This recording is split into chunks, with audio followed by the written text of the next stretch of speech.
morning. I wanted to share with you guys an exercise to be able to deepen your capacity to tolerate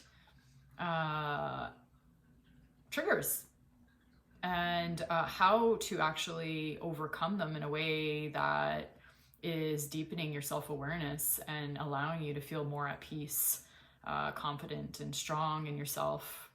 And so what I like to do is bring myself through 4 steps. And the 4 steps, I use the acronym PAIN.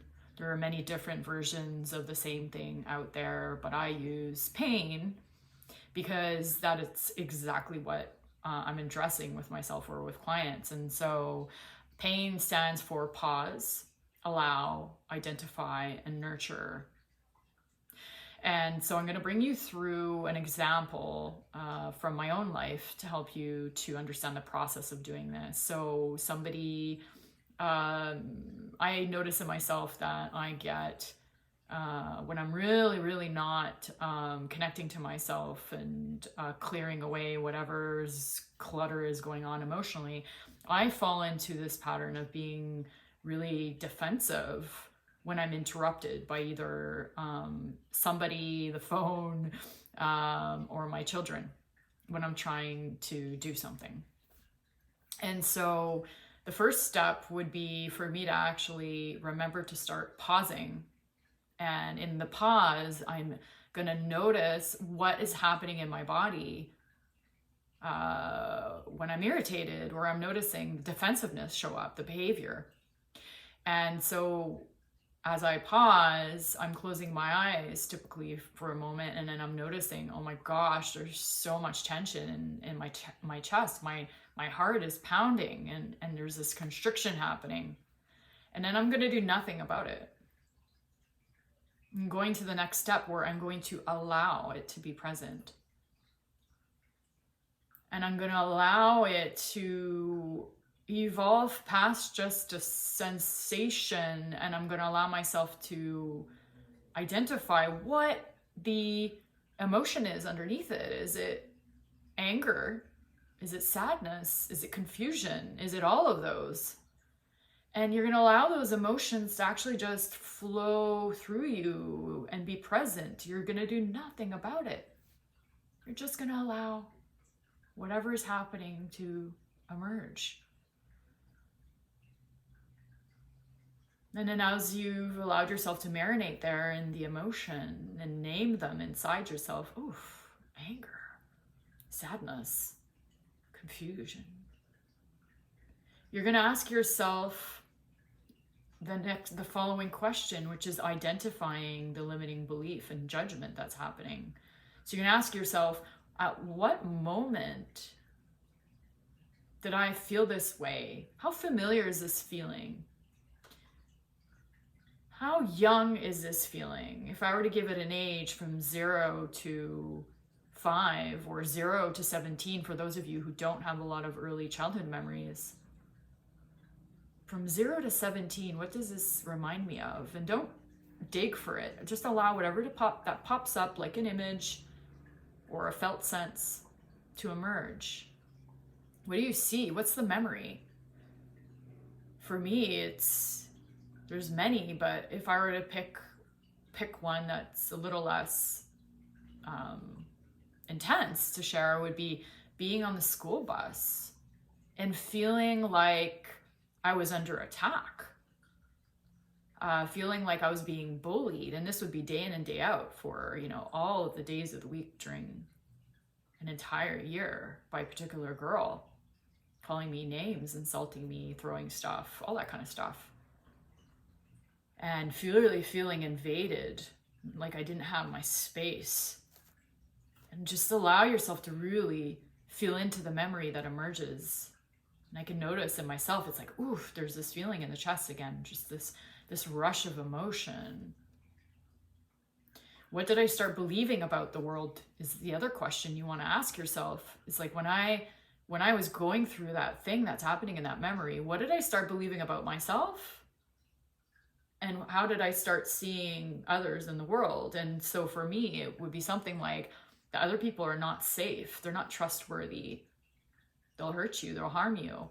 And I started to believe about myself is I'm not good enough, I'm not likable, I'm not lovable, I will never have really true friendship. And so acknowledging that, all of those threads that are in there, and then, then I'd move to the next step past the identifying into nurturing. And here is where we're nurturing the inner child, because those memories are actually little fractals, these little broken off, split off parts of ourselves that didn't, receive the love and the care, or they weren't even able to fully feel and express the impact of that thing that was happening. And so it became this ingrained pattern within our system. And we started to truly believe and take on a belief system based on that moment, or those multiple moments that were happening. And so you're going to want to feel into that new connection and imagine a corrective experience to that memory and judgment on yourself and other people. You're going to acknowledge and see, using your imagination, right, what you needed and didn't get, and remind that inner child part. For example, I'd remind that 12-year-old me about what I seen them from my wise self now, looking at a child.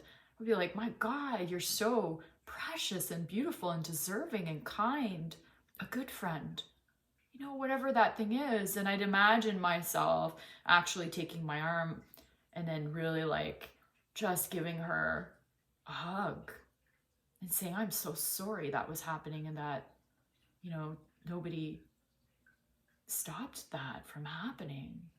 You deserve so much more, and I'm here now. And just allowing yourself to really feel into that nurturing, that attention, that connection that you are offering that part of you that's been wounded, and offering them that care, giving them that reparative experience, seeing them, witnessing them. And then you want to deepen this with some kind of somatic movement, and it can be like a containment hug. It can just be really feel like pulling in and staying with that image, where you are repeating to yourself and to your inner child, I am enough. I am lovable. I am good enough. I am a good friend. I am worthy.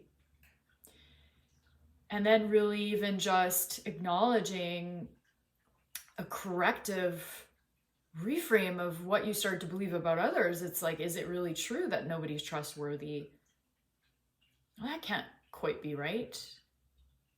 So, really saying something like, there are people who I can trust. There are people who have my interests at heart, and there are good people out there. Just because I experienced that does not mean that everyone is untrustworthy. And so you kind of see, right, where this is going. And you want to then imagine yourself either bringing that child to this, walking into the world with these new traits, like this, like, I'm lovable, I'm enough, I'm strong, whatever it is. And just imagine how you would walk with them through the world with embodying these new traits. I know that for me, the flash right away comes, like, I'd be like, woo, opening my arms, my chest, this would be completely stretched out and open, and it feels really good. And allow yourself to do that.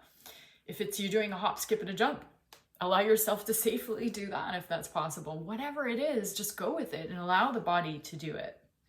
If it's just to stay in that hug, walking through the world, feeling like you're holding hands, allow that. Whatever it is, it's okay. So pause, allow, identify, nurture. If you'd like to be able to do this kind of work in a therapeutic setting, with support and integration, I would love to consult with you. There's a free 20-minute consultation. Go to my website, AliceandCorner.com, and we can talk and see if it's a good fit, if it makes sense to work in this way, or if we have some stabilization work to do before we go there.